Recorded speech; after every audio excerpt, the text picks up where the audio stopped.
So any of those tributaries, eventually the Mud, 12-Pole Creek into Huntington area, those are going to be backing up at least somewhat as well. The major impacts, though, in flooding are going to be across the northern extent of the Ohio River in our viewing area. So Parkersburg's going to be cresting later tonight. That crest works down into Pomeroy and Racine by midday tomorrow. And anticipating major flooding, especially in the Pomeroy area, very similar to what we experienced 6 years ago back in February of 2018. Point Pleasant will see more moderate effects, and that crest will happen tomorrow night. Huntington won't crest until late Saturday. Minor flooding there, but still, it's a weather alert up and down the Ohio River because there are going to be impacts. There are going to be road closures for sure into the weekend. Right now, no flood warning for the Huntington area. This is basically north of R.C. Byrd Lock, extending up through Point Pleasant, Pomeroy, towards Parkersburg. That remains in effect through the weekend. And again, moderate to major flooding. Racine's kind of right on the edge there. It's very close to the 2018 crest. Pomeroy, it's major flooding anticipated, moderate in Point Pleasant. For the rest of us, it's just kind of nasty outside, and we get this little sun tease followed by a quick-hitting shower that knocks the temperature down 5 degrees. We just had another shower move into Charleston. Huntington's dry for now, but there are more of these scattered showers, perhaps even a little small hail. And in the mountains, it's snow with temps in the 30s there. So it is cold, it's nasty. I think the showers will tail off a bit as the sun goes down into the overnight. We'll start off cloudy tomorrow at 36. Keep the umbrella handy, though. Tomorrow looks basically about the same as today. And we'll have the latest on those river levels coming up in your full forecast ahead. All right, thank you, Doug. And as Doug was just telling us, the real problem area for flooding right now is along the Ohio River. We have team coverage in two of the areas right now, Racine and Pomeroy. Let's head out first to Daniel Burbank for a live look at how Pomeroy is preparing for the worst. Daniel? Well, Gina, conditions changing rapidly, actually, here within the past 15 seconds. We have another storm that's coming in here, so the wind and the rain is just making another round here. But this is obviously one of the factors that was leading into this flooding. We're only at just about 45.5 feet here in Pomeroy, and we could see this parking lot is no more. Most of it swallowed up. And take a look at the river, though, by the way. You could see just how fast moving the Ohio River is, and she's not done just yet. In fact, just getting started. We're heading into past that action stage here in terms of flooding. Also, look further down, we could see the sign where it's on that light pole over there. Just for perspective, that's about 6 feet of water at least just over there, and then of course the stop sign is almost swallowed up by that water. Now, people are still walking around here, business as usual, because they say the town is prepared. You know, they're used to this. They did open up a public center for people to use the restrooms. They're also collecting cleaning supplies and food, you know, as they weather out this potential flooding. Now, the most recent flood was in 2018, where the river crested to a little over 50 feet. One lady that we spoke to says she remembers her dad telling her stories of the flooding in 1937. So right now they're preparing to clear stuff out of her basement. We have to prepare in some of our areas in Middleport for water in our basements. So we've been cleaning out my basement in preparation for that. We may not get it, but we might. Yeah, some older business owners say they don't want this to be blown out of proportion because they say every time a flood happens, it affects businesses. Others are saying they are taking this seriously and starting to put sandbags along their businesses and planning to adjust business hours as usual. And we've already seen businesses that have the sandbags that are all ready, and they're just being prepared, keeping an eye on where this is going to be and adjusting those business hours. Because when the flood happened more than 5 years ago here in 2018, it shut down businesses for about 3 days. We're still expecting to see another 5 feet of this river come up and rise before it's expected to hit its forecasted height. For now, live in Pomeroy, Daniel Burbank, Eyewitness News. Gina?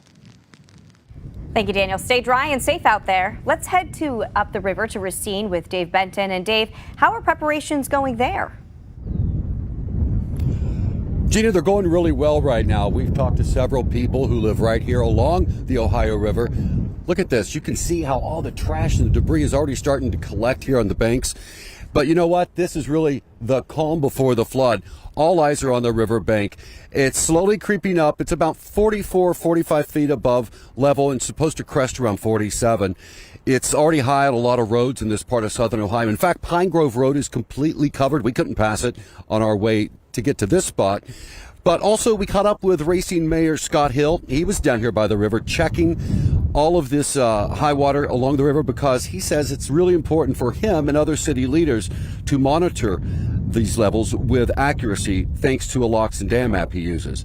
The mayor says people in this river town are used to dealing and living with all of this many times a decade. But the lady who lives right down from us, her name's Judy Berg. She's lived here all of her life, and she dealt with this for years and says she had to move a lot of items out of her basement. Take a listen to what she had to say. I'm just too old and try to start over somewhere else. No, this is my home, and you know, I've been through too many floods and stuff. I usually know how they act and stuff, but. Now, in just a few minutes, I'm going to go over to Judy's house. She's going to show me how she's been prepping in her basement, how she's had to move many items out into her front yard. But look at this. This is what's collecting all this trash and debris. There's a basketball. We have Tupperware. We have water bottles. The mayor tells us this is when the headache begins, is after all the water goes down. It also leaves behind a lot of silt, mud, and muck. We're right beside Racine's Village Park. You have the baseball field, you have the playground, the picnic area. Hopefully, it won't get up this high, so they won't have too much work ahead of them, but we'll keep an eye on it for you, and I'll have a full report on all of this from Racine tonight at 10:11. Reporting live from Meigs County, Ohio, I'm Dave Benton. Thank you, Dave. Stay safe out there. Well, large parts of West Virginia and Ohio have already experienced what Pomeroy and Point Pleasant will likely be hit with tonight and Friday. Eyewitness News reporter Bob Aaron is covering that upstream river flooding. Wood County in West Virginia and neighboring Washington County in Ohio had to deal with flooding generated by more rain and rising river flooding for much of Thursday. The Ohio created its own flooding and helped pump up backwater flooding as small creeks and the Little Kanawha River tried to drain into the massive river that's reached a point where it can be hard to tell where the river ends and flooding begins. Worthington Creek flooded a Little League baseball and high school softball complex inside and out in Parkersburg. We've got cameras pointing in there. Looks like a lot of the stuff that got damaged was mostly food items, and then we have bags of what's called turfus that we use to dry the fields up. Those get kind of expensive, and they're all underwater. Upstream in Marietta, it could be hard to tell street from river, and a bad parking spot was really bad. As the Ohio River gets higher, you'll see more of these roadblocks with water over highways like this one. This is Ohio 124 taking place. Now, they may be right next to the river, or they could be close to tributaries that are backed up by the rising Ohio. The experiences so far in Wheeling, Moundsville, St. Mary's, and Marietta should be a caution for those living near the Ohio where flood warnings remain. In Parkersburg, Bob Aaron, Eyewitness News. Thank you, Bob. Looking at the presidential election with Donald Trump and Joe Biden fighting over critical swing states. What the newest poll numbers show and who leads which state, that's next.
We're just about 7 months out from the presidential election, and new polling this week shows President Joe Biden falling behind in several crucial swing states.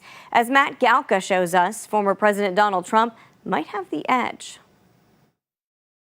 6 out of 7 critical swing states are breaking towards Donald Trump in the latest Wall Street Journal poll released this week. It's hard to spin it as anything other than bad news for Joe Biden's re-election chances, but First Lady Jill Biden tried to this week. He's losing in all the battleground states. No, he's not losing in all the battleground states. He's coming up, and he's even or doing better. So you know what? Once people start to focus in and they see their two choices, it's obvious that Joe will win this election. The poll shows 6 out of 7 battleground states across the country have Donald Trump leading Joe Biden. In Georgia and Pennsylvania, it's Trump +3. Across the country in Nevada, it's Trump +4. And in Arizona, Trump +5. The only outlier, Wisconsin, where Joe Biden is up 3 points there. Biden won all but North Carolina in 2020, and it propelled him to the White House. Part of the problem now could be the traditional hold the Democratic Party has had on Hispanic voters is slipping, something the president seemingly acknowledged in a trip to Phoenix last month. I need you. I need you badly. I need the help. Kamala and I desperately need your help. While Republicans have made gains with non-white voters, part of the concern could be over third-party candidate Robert F. Kennedy Jr., with some surveys showing him winning over 1 in 5 Latino voters in the Southwest. The Southwest is critical. Mike Noble is an Arizona-based pollster. He says the worries over Biden losing the Hispanic voting bloc are real. The numbers don't lie. The Hispanic voters are not only have been moving slightly away from the Democratic Party, but we've unequivocally shown that they're a disaffected group. They're a movable group. The Wall Street Journal poll shows some hope for the campaigns to make up ground or build a bigger lead. About a quarter of the voters surveyed in the battleground states were undecided or still persuadable. Reporting in Washington, I'm Matt Galka. Well, the National Weather Service folks have been very busy covering the flood warnings along the Ohio River, but also surveying damage from Tuesday's storms. They did confirm earlier today that on Tuesday, a tornado touched down just south of Hyco in Fayette County, 130-mile-an-hour sustained winds, EF2. Meanwhile, they've also confirmed a tornado touchdown in Quick. We're still waiting on the details of that one, and a microburst that officially touched down in Corridor G. So they're continuing to survey all that damage. Meanwhile, we are focused on the Ohio River, and I'll have the latest updates on that next.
Well, the crest coming downstream the Ohio River, so the northern spots are cresting first. Late tonight in Parkersburg. Downstream around Pomeroy and Racine, it looks like about midday tomorrow. Now, it's just going to continue to steadily rise through tonight. And it's not like, by the afternoon or evening tomorrow, things are back to normal. And it's going to take a while here for this to all go down. Probably not until later on this weekend will it drop below flood stage there. But this is when it's expected to peak.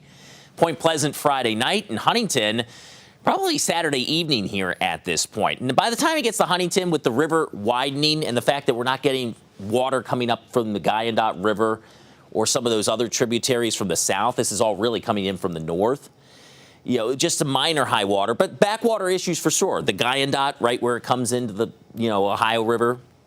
And, the Mud River might back up as a consequence of that. 12 Pole Creek, those are the places here we'll watch out for. Don't think it's going to be nearly as bad, though, as it was back in March of 2021. So that's some good news for Huntington.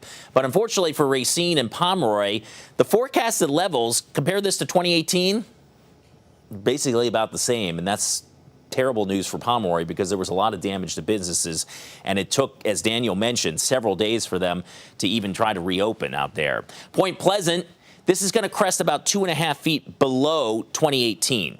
A lot of Route 2 was flooded back in 2018. Some of Route 2 is going to experience flooding here with a forecast crest of 45 feet, but hopefully it won't be as extensive this time around, but still going to be some issues there. And then Huntington, the last big flood was 2021. That was 54 feet. This should crest just about 50. So that's about almost 4 feet below what it was back in 2021. But there'll still be some issues and some road closures from backwater for Huntington on downstream towards Portsmouth, also expecting minor flooding later this weekend. The rains today are not exacerbating it. They're just making things miserable. You get a little tease of sun, too. It almost makes it worse. It kind of sun comes out, looks kind of nice, and then boom, you get a downpour. We just had one come through Charleston. They don't last long, but this one's tracking its way towards Clay, southern parts of Roane County around Emma. So, some rain, maybe a little small hail within that. I'm not getting any lightning on any of this. There's more of these coming down the pipeline from the northwest. And in the mountains, yeah, it's snow. There's been some flakes around Summersville, Route 19. It's not sticking, but it's sticking up at 219. There's Davis. Ooh, that's a wintry scene. In fact, the road was looking clear earlier. Starting to look like it's getting covered up. They're under a winter storm warning. Probably looking at another 4 to 6 inches of snow there tonight into the day tomorrow up in the highest spots. Route 19 might wake up to a little grassy dusting tomorrow morning. The rest of us, no accumulation expected, but you might see some flakes mixing in. I actually think a lot of these showers may tail off for a time overnight tonight. So it might be fairly dry tomorrow morning, just cold and brisk with some clouds. Unfortunately, more showers are going to pick up by the afternoon. So, yeah, tomorrow looks exactly like today. Saturday's a little better. Still going to hang on to a shower chance from about I-77 east, Kanawha Valley east in the mountains. I think the tri-state's drier on Saturday. Probably can get into the 50s there, 40s elsewhere. But Sunday, we finally get some sun out. Cold start in the 20s, but we'll rebound to 60 and 70s into next week. Unfortunately, some scattered showers and clouds. It's a touch-and-go forecast for Eclipse Day, and probably a lot of clouds after that with a good rain chance, which we don't need around here next Tuesday, Wednesday, and Thursday. Staying in the family. That's what Marshall University did with the hiring of its new head men's basketball coach. More from yesterday's introduction of the Thundering Herds' 30th basketball leader is coming up with Eyewitness Sports. We'll be right back.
Eyewitness News Sky Team is sponsored by GoMart.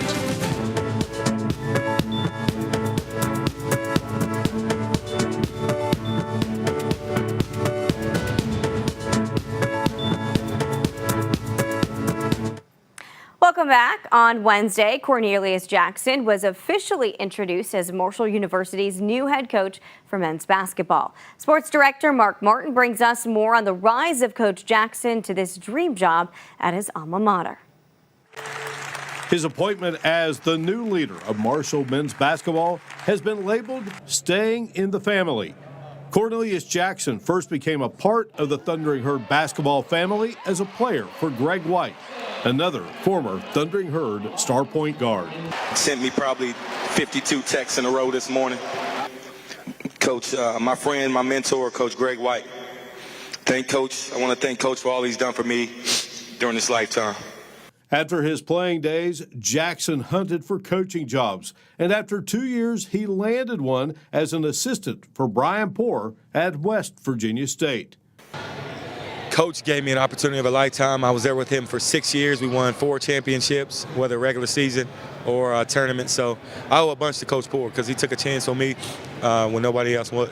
He was a coach on the floor, and so I just happened to open the door for him first. His coaching journey included stops at UT Martin and Cleveland State before coming back to Marshall as a Dan D'Antoni assistant.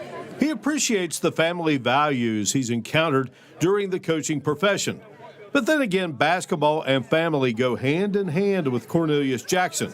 He played alongside 2 brothers and a cousin while at Oak Hill High School.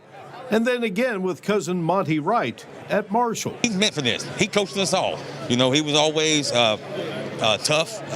He expected his teammates to always play at a high level and give maximum effort. So he's been coaching everybody for a long time. This is what he was born to do. It's like my brother. We're cousins, but we grew up together from the early age. So he's like my brother. So I love him. Super happy for him. You know, I tell everybody he's been a head coach since the 3rd grade, you know, telling us what to do on the court. So he's awesome, man. He's going to do a great job. It's going to be great. Staying in the family, Marshall did so with the hiring of Cornelius Jackson, whose dream has become a reality. In Huntington, Mark Martin, Eyewitness Sports.